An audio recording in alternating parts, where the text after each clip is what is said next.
The silence in the diplomatic chamber was thick with unspoken condescension. Ambassador Vorlak of the Zornak hegemony adjusted his iridescent diplomatic robes, each movement a calculated display of superiority. His six-fingered hands moved with practiced grace, holographic data streams dancing around him like obedient courtiers. "We have reviewed humanity's preliminary application for galactic recognition," Vorlak intoned, his translator rendering his native clicks and whistles into a melodious human language.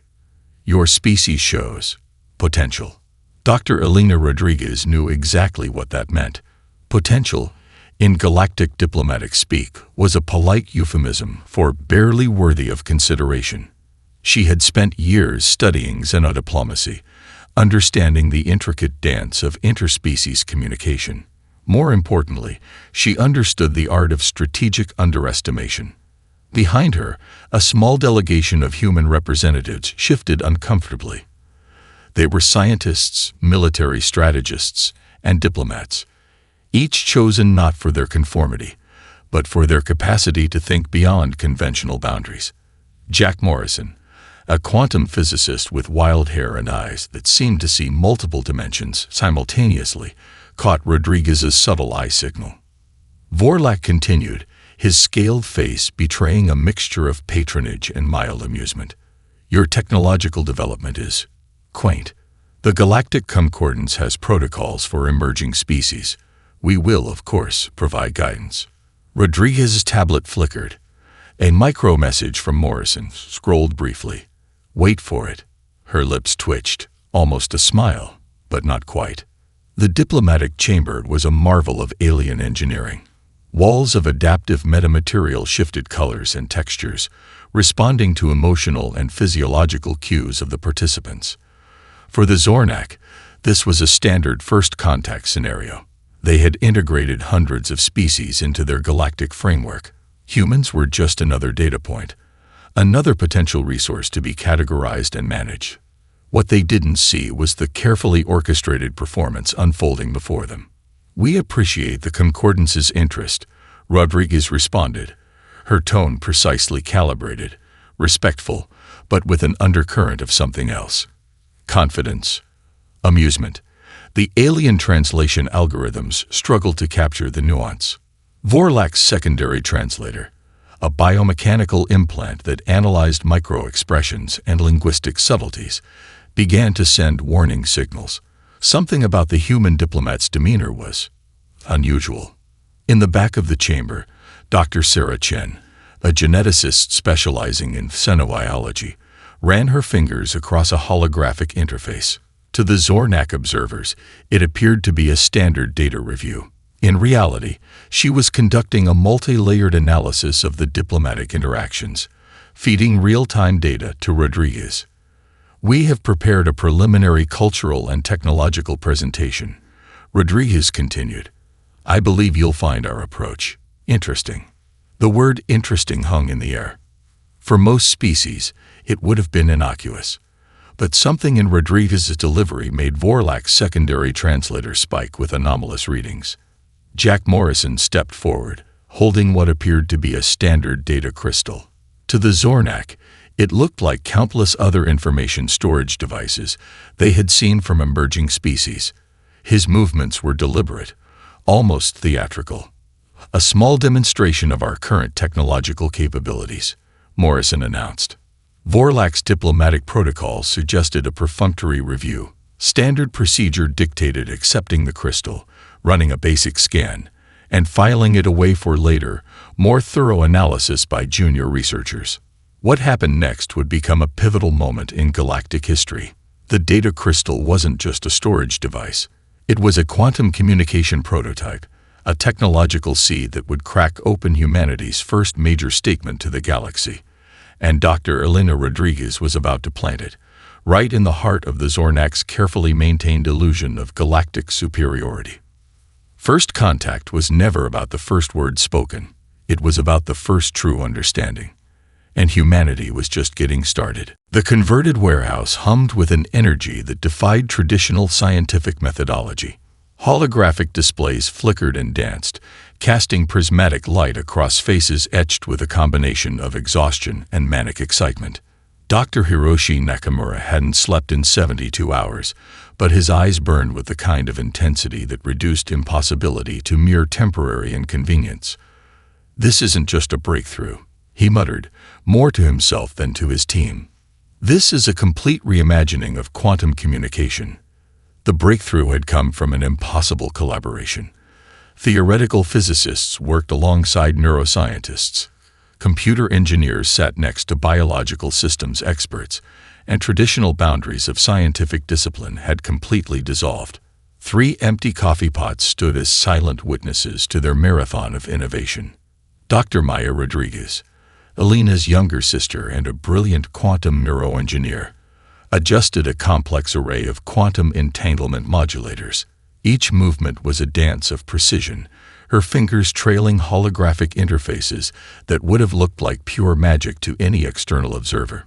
The key wasn't in the technology, Maya explained to a junior researcher who was watching her with near religious awe.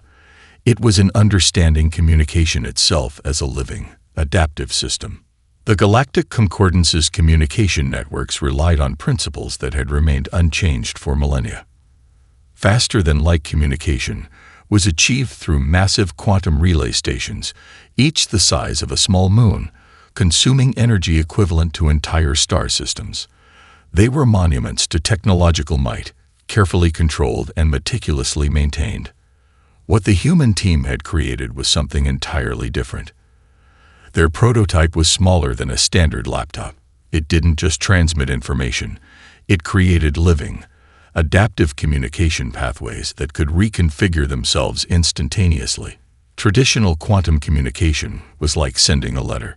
What they had developed was more akin to creating a sentient messenger that could understand context, adapt to interference, and reconstruct itself on the fly. Jack Morrison, the quantum physicist from the diplomatic mission, walked in, bringing with him a data packet from the initial first contact meeting. "The Zornak are going to lose their collective minds," he said, a sardonic smile playing on his lips. Dr. Nakamura looked up, his eyes reflecting multiple holographic displays. "That's the point." The team had discovered something fundamental that most advanced civilizations had overlooked. Communication wasn't just about transmitting data. It was about creating understanding. Their quantum communication prototype didn't just send information. It created context, adapted to linguistic and cultural nuances, and could reconstruct meaning even through massive interference. A junior researcher named Alex Chen, no relation to the diplomatic team's Dr. Sarah Chen, brought up a series of test results. The numbers were impossible. Signal integrity at 99.999999% across simulated intergalactic distances, adaptive reconstruction capabilities that made traditional error correction look like child's play. "We're not just breaking the rules," Maya muttered. "We're rewriting the entire concept of communication." Outside the warehouse, the world continued its normal rhythm. Commuter shuttles passed overhead, delivery drones wove between buildings, and most of humanity remained blissfully unaware that a small team was about to fundamentally alter their species' place in the galactic landscape. Dr. Nakamura made a final adjustment. The quantum communication prototype, barely the size of a smartphone, began to pulse with a soft, almost living light.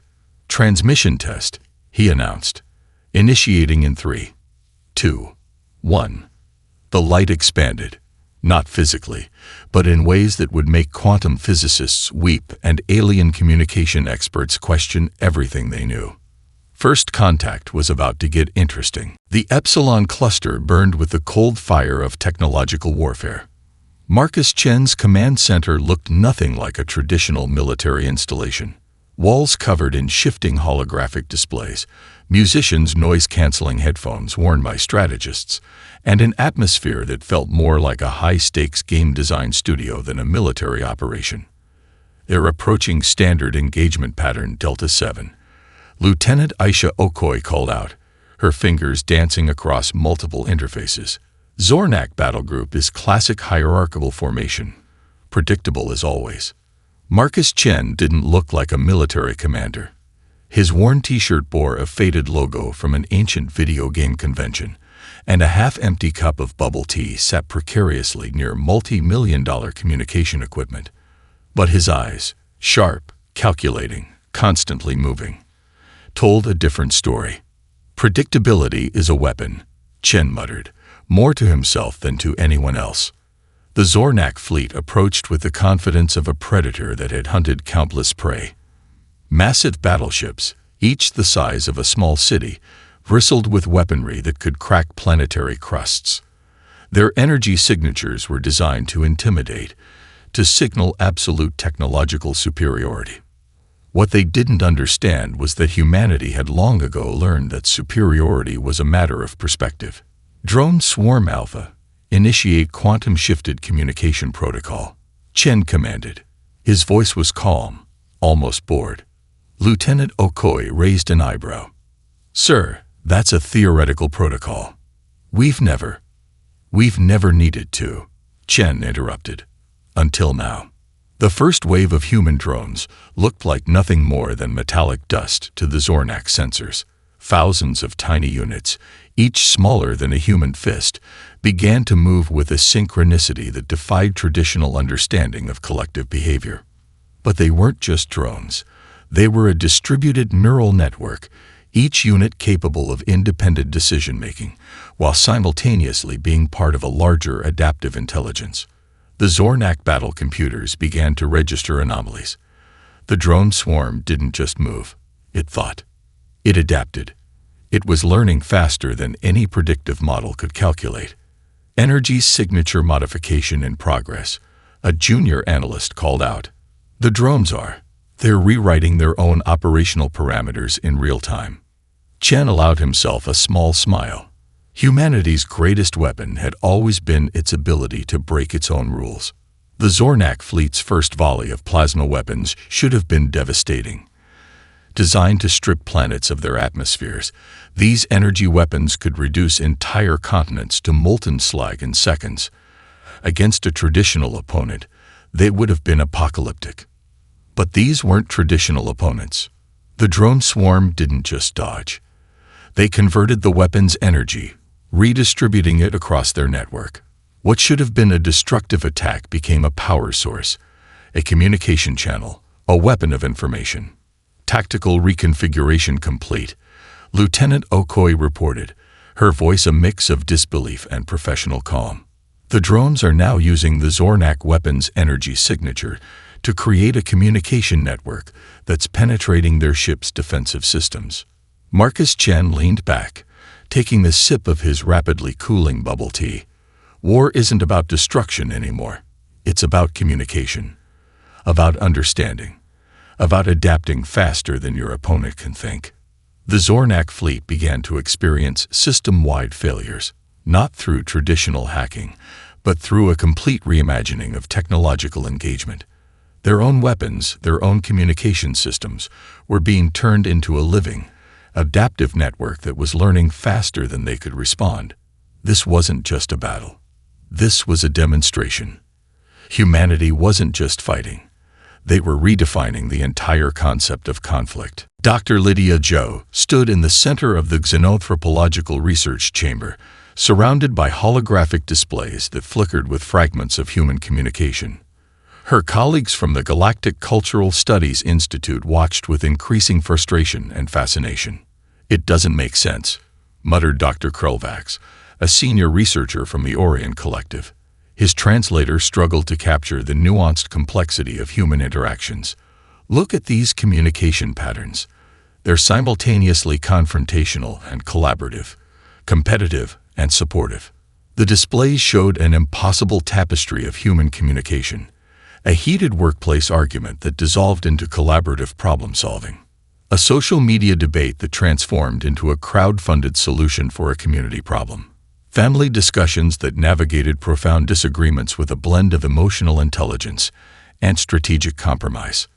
Lydia's fingers traced the holographic interfaces, pulling apart layers of human communication like a digital archaeologist.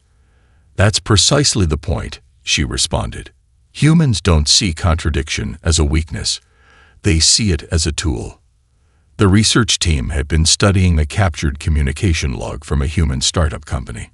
What appeared to be a chaotic meeting was actually a masterclass in adaptive problem-solving. Team members challenged each other brutally, explored ideas from multiple perspectives, and then united with a cohesion that defied traditional organizational models. Dr. Krulvax's secondary cognitive processors were overheating. Human communication algorithms didn't just break rules. They seemed to operate on an entirely different set of principles. Watch this sequence. Lydia highlighted a section of the communication log. A junior team member directly challenged the company's leadership approach. In most galactic cultures, such an action would result in immediate professional ostracism or punishment. Here, it triggered a comprehensive review of the company's strategic direction. The Orion Collective's cultural models predicted rigid hierarchies, clear power structures, predictable social interactions. Human society was a living, breathing organism that defied every predictive model. A junior researcher, Zora Martinez, brought up another set of communication logs. Look at their response to collective challenges, she pointed out. A natural disaster simulation showed communities organizing with a speed and efficiency that would make most military logistics teams look sluggish. It's their psychological plasticity, Lydia explained. Humans don't just adapt. They transform. The holographic displays began to compile a comprehensive analysis. Conflict resolution strategies that prioritized understanding over winning. Innovation driven by individual passion, but channeled through collective effort. A social structure that simultaneously celebrated individual achievement and collective progress. Dr. Krulvax's translator began to malfunction, unable to capture the nuanced emotional intelligence embedded in human communication. It was trying to translate something that wasn't just a language, but an entire approach to existence. They're not just a species, Lydia muttered, more to herself than to her colleagues. They're a living system of adaptation. The research team watched a series of human interactions that would have torn apart any other known civilization. Political debates that didn't end in violence. Professional disagreements that led to innovation. Personal conflicts that transformed into deeper understanding. What the Galactic Cultural Studies Institute was discovering wasn't just a new species, it was a fundamental reimagining of social interaction. Dr. Krulvax's final report would be legendary, not for its technical precision, but for its profound admission of complexity. Humans, the report would conclude, are not just a species to be studied. They are a dynamic process of continuous reinvention. Outside the research chamber, humanity continued its beautiful, chaotic dance of existence, completely unaware of the profound impact they were having on galactic understanding. The diplomatic chamber was a masterpiece of alien architecture. Adaptive walls that shifted color with emotional resonance, atmospheric modulators that could fine-tune psychological responses, communication interfaces designed to extract and analyze every micro-expression. Dr. Elena Rodriguez knew each of these systems would be her weapons. The Zornak delegation entered with the confidence of a species that had subjugated hundreds of civilizations through psychological manipulation. Ambassador Vorlak led the team, his scaled skin shifting through colors that were supposed to induce a sense of submission in lesser species. His communication implants were calibrated to detect and exploit the slightest emotional vulnerability. What he didn't understand was that vulnerability could be a weapon. We appreciate the opportunity for direct communication. Rodriguez began, her voice calm, her posture relaxed in a way that immediately set the alien communication algorithms on edge. Most species would be tense, defensive. She was almost comfortable. The chamber's emotional resonance modulators began to track her physiological responses. Heart rate stable. Cortisol levels normal. Micro-muscle movements suggesting absolute confidence. It was wrong. All wrong. Vorlak initiated the standard psychological probing protocol, a series of seemingly innocuous questions designed to create micro-stresses to reveal underlying vulnerabilities. Questions about human technological limitations, about the recent military engagement in the Epsilon cluster, about humanity's place in the galactic hierarchy. Each question was a precision instrument meant to create psychological pressure points. Rodriguez didn't just respond. She transformed the entire conversation. A question about human military capabilities became a nuanced discussion about conflict resolution. An inquiry about technological limitations turned into an exploration of innovation's nature. Every conversational pathway the Zornak tried to establish was subtly, masterfully redirected. "You're attempting to create a hierarchical communication structure," she observed mid-conversation, her tone clinical yet not confrontational. Interesting approach. The Chamber's translation systems struggled. This wasn't just a response. It was a meta-analysis of the communication itself. Vorlak's communication implants began to overheat. The standard psychological manipulation algorithms were encountering something entirely unprecedented. Rodriguez wasn't defending against their psychological tactics. She was deconstructing them in real time. A junior Zornak diplomatic aide leaned closer to the primary translator. "What's happening?" he whispered. The translator's response was almost human in its confusion. "She's rewriting the conversation as it happens." Rodriguez understood something fundamental that the Zornak had forgotten. Communication wasn't about winning. It was about understanding. Each of Vorlak's probing questions was met not with resistance, but with a depth of insight that transformed the very nature of the interaction. When he pressed about human military capabilities, she spoke about the psychological cost of conflict. When he questioned technological development, she explored the human drive for innovation. Each response was a masterclass in emotional intelligence, in turning psychological pressure into a window of mutual understanding. The Chamber's emotional resonance modulators began to malfunction.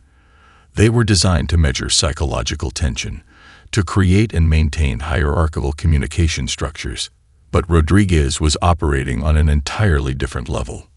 Vorlak realized, with a growing sense of professional terror, that he was no longer conducting a diplomatic negotiation.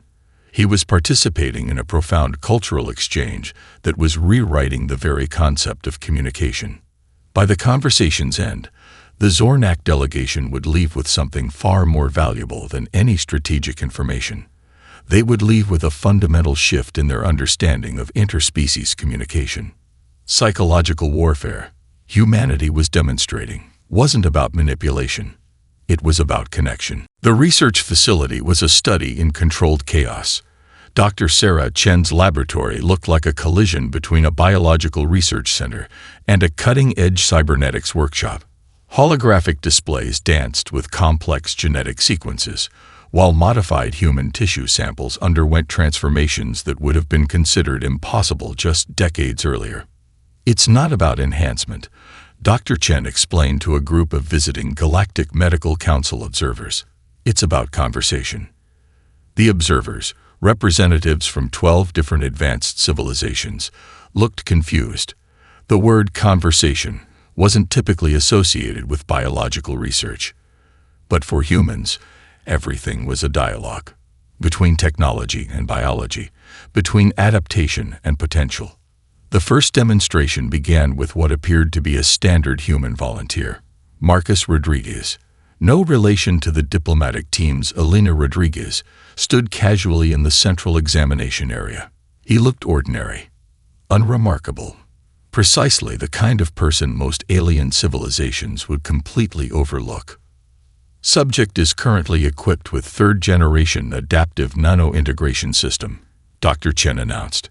Her voice was clinical, but there was an underlying current of excitement that she couldn't quite suppress. The nano-integration wasn't just a technological augmentation. It was a living, adaptive system that worked in genuine partnership with human biology. Where most cybernetic approaches saw technology as a replacement or enhancement, humans had developed something fundamentally different. The first test involved extreme environmental simulation. The chamber around Marcus began to shift, temperature dropping to Antarctic levels, then rapidly rising to desert heat. Radiation levels fluctuated. Atmospheric pressure changed dramatically. Most cybernetic systems would require manual recalibration. Most biological systems would simply fail. Marcus's body didn't just survive. It conversed with the changing environment.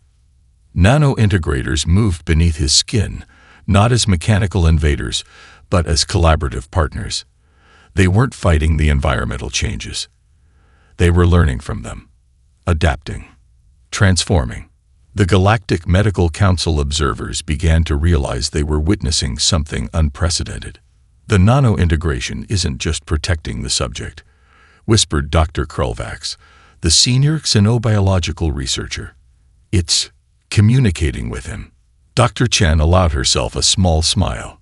Exactly. The second demonstration was even more profound. Another volunteer, Dr. Aisha Okoy, the military strategist from the Epsilon Cluster engagement, entered the chamber.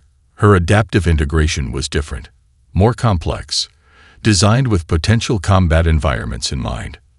The chamber transformed into a simulated alien ecosystem, radiation levels that would obliterate most biological systems, gravitational fluctuations that would crush traditional life forms, atmospheric compositions that defied conventional understanding of biochemistry. Aisha's body didn't just survive. It began to map the environment. The nano-integrators weren't just defensive. They were exploratory, learning, expanding human potential in real time. We're not creating super soldiers, Dr. Chen explained. We're creating partners, collaborators with our own biological potential. The fundamental difference was philosophical as much as technological. Most galactic civilizations saw technology as a tool to be wielded. Humans saw it as a conversation to be explored. The final segment of the demonstration was the most shocking. Marcus and Aisha began to interact, their nano-integrated systems creating a collaborative network that went beyond individual augmentation. They weren't just two enhanced humans. They were a living, adaptive system that could reconfigure itself based on environmental and collaborative needs. The Galactic Medical Council's translation systems struggled to capture Dr. Chen's final statement. Humanity, she said, is not a fixed state. We are a process of continuous potential. The observers realized they were witnessing something more than a technological demonstration. They were watching the future being invented. The void between galaxies blazed with an unnatural light. The quantum disruptors, energy constructs beyond the comprehension of most known civilizations, consumed star systems like some cosmic predator devours prey. Entire galactic councils watched in horror as their most advanced defensive systems became nothing more than brief, insignificant flickers against the massive energy manifestations. Dr. Elena Rodriguez stood at the center of humanity's response team. Around her, a group that defied every traditional concept of a crisis management unit. Quantum physicists worked alongside diplomatic strategists. Military commanders collaborated with cultural anthropologists. Genetic engineers discussed probability matrices with artificial intelligence specialists. It's not about fighting, Marcus Chen muttered, his fingers dancing across multiple holographic interfaces. It's about understanding. The Zornak War Council had already declared total surrender. Their most advanced predictive models showed complete annihilation as the only possible outcome. Massive energy shields, planet-killer weapons, entire fleets of warships, all rendered completely irrelevant by the quantum disruptor's incomprehensible nature. Humanity saw an opportunity. Dr. Hiroshi Nakamura approached the central holographic display. His eyes, bloodshot from days of continuous work, carried a light of absolute focus. We're not looking at a weapon, he explained to the assembled team. We're looking at a communication system. The room fell silent. Most species would have seen the quantum disruptors as a threat to be destroyed. Humanity saw them as a complex system waiting to be understood. Their energy consumption pattern, Maya Rodriguez, Hiroshi's collaborative partner, pointed out, follows a quantum entanglement protocol that's almost conversational. The team began to reconstruct their approach, not as a military engagement, not as a defensive strategy, but as a complex dialogue with an unknown intelligence. Jack Morrison, the quantum communication specialist, brought up a series of adaptive communication models. Each one was less a traditional strategy and more a living, breathing approach to interaction. Traditional defense was about resistance. This was about translation. "We need to create a communication interface," Elena Rodriguez announced. "Not to fight, to understand." The Galactic Council observers watched in disbelief. Humanity wasn't preparing for war. They were preparing for a conversation with a cosmic-level intelligence that had already consumed multiple galaxies. The first phase of the human response was entirely unexpected. Instead of weapons, they began broadcasting complex mathematical sequences, not as an attack, but as a form of introduction. Cultural databases, scientific discoveries, artistic expressions, all encoded into a quantum communication protocol that was more invitation than intervention. Dr. Sarah Chen's biological adaptation team prepared a series of adaptive interfaces, not mechanical weapons, but living communication systems that could potentially translate the quantum disruptor's energy patterns into something comprehensible. "We're not defending," Marcus Chen explained to the increasingly nervous Galactic Council representatives. "We're attempting first contact." The quantum disruptors began to slow, not from any external force, but from what could only be described as curiosity. Humanity's approach was fundamentally different. Where other civilizations saw an existential threat, they saw an unprecedented opportunity for communication. Their strategy wasn't about survival, it was about understanding.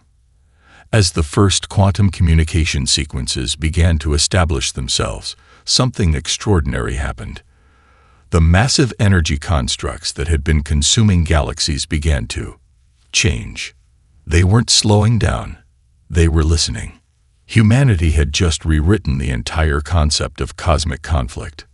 Not through superior firepower, not through advanced technology, but through an unprecedented willingness to communicate. The final conference hall stretched beyond traditional dimensional limitations.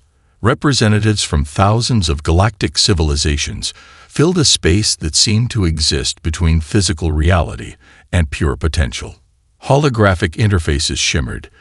Translation systems hummed with unprecedented complexity, and the very atmosphere buzzed with anticipation. Dr. Elena Rodriguez stood at the center, not as a conqueror, not as a victor, but as something far more profound. A witness. The Zornak ambassador, Vorlak, who had once dismissed humanity as an inconsequential species, now sat with a demeanor that spoke of complete transformation. His scaled skin, once a symbol of galactic dominance, now carried the subtle marks of genuine humility. "We gathered here," Elena began, her voice carrying through technologies that translated not just words, but intent, believing power was something to be held, controlled, conquered. Behind her, a holographic display began to unfold, not a traditional presentation, but a living narrative of human potential. Moments of conflict transformed into collaboration. Technological breakthroughs born from seemingly impossible challenges. Cultural adaptations that redefined the very concept of limitation. Dr. Hiroshi Nakamura's quantum communication breakthrough danced alongside Marcus Chen's strategic reimagining of conflict. Sarah Chen's biological adaptation work intertwined with the diplomatic complexity demonstrated in countless interactions. Each moment was not just a scientific or strategic achievement, but a profound statement about the nature of existence. Power, Elena continued, is not a static concept. It is a conversation, a continuous process of understanding, adaptation, and growth. The Galactic Council's most advanced translation systems struggle to capture the full depth of her words. Language itself seemed insufficient to contain the concept she was presenting. Jack Morrison, the quantum communication specialist, activated a final demonstration. The holographic display began to show the communication with the quantum disruptors, not as a moment of conflict, but as a transformative dialogue that had fundamentally altered the nature of cosmic interaction. Vorlak stood, his movement drawing every eye in the massive conference space. "We thought we understood civilization," he spoke, his translator rendering his words with a vulnerability that would have been impossible for him mere months ago. We were wrong. The display behind Elena continued to shift. Humanity was not presented as a superior species, but as a dynamic process of continuous reinvention. Every challenge became an opportunity. Every limitation, a potential for growth. Dr. Maya Rodriguez, standing near the quantum interface systems, activated the final sequence. The entire conference hall became a living representation of human potential, not as a threat, not as a competition, but as an invitation. An invitation to reimagine everything. We are not defined by our technology. Elena's final statement rang out. We are defined by our capacity to understand, to adapt, to see potential where others see only limitation. The Galactic Council fell silent. What they had witnessed was not a presentation of human superiority.